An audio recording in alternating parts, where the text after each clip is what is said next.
राज्यसभा में प्रधानमंत्री नरेंद्र मोदी के भाषण के बाद विपक्ष के नेता मल्लिकार्जुन खड़गे बोलने आए।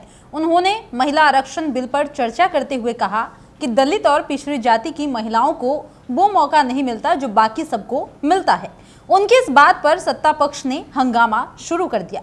वित्त मंत्री निर्मला सीतारमण ने कहा कि देश की राष्ट्रपति कौन है, वो ट्राइबल समाज से आने वाली महिला है। जिस पार्टी के आप अध्यक्ष है उसमें कई सालों तक एक महिला ही अध्यक्ष रही हैं। सत्ता और विपक्ष के बीच काफी देर तक चले हंगामे के बाद भी खड़गे ने अपना भाषण जारी रखा। उन्होंने कहा कि मैं इस बिल का स्वागत करता हूं।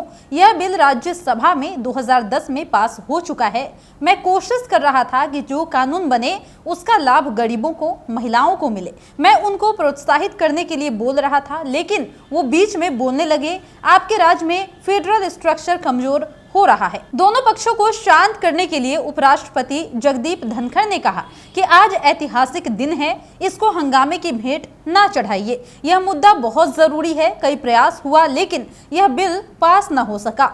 इससे पहले पीएम मोदी ने राज्यसभा में कहा कि हम सबके लिए आज का दिन यादगार है। हमें तय समय सीमा में लक्ष्यों को हासिल करना है, क्योंकि देश, जैसा मैंने पहले भी कहा था, ज्यादा प्रतीक्षा नहीं कर सकता। राज्यसभा में हमारे पास संख्या कम थी, लेकिन विश्वास था कि राज्यसभा दलगत सोच से ऊपर उठकर देश हित में अपने फैसले जरूर लेगी। उदार सोच की वजह से आज हमारे सहयोग से हम कई ऐसे कठिन फैसले कर पाए और राज्यसभा की गरिमा को ऊपर उठाने का काम भी आगे बढ़ा। नया भवन अहम फैसले का साक्षी बन रहा है। लोकसभा में बिल पेश किया गया, वहां चर्चा के बाद यह बिल यहां भी लाया जाएगा, ऐसी बात कही गई। नारी सशक्तिकरण से जुड़ा यह बिल है। हमारा प्रयास रहा है कि राष्ट्र निर्माण में अनेक सेक्टर हैं जिनमें की महिलाओं की भूमिका सुनिश्चित की जा रही है। हमने सैनिक स्कूलों के दरवाजे बेटियों के लिए खोल दिए हैं। हम जितनी सुविधाएं देंगे उतना ही हमारी बेटियां आगे बढ़ेंगी।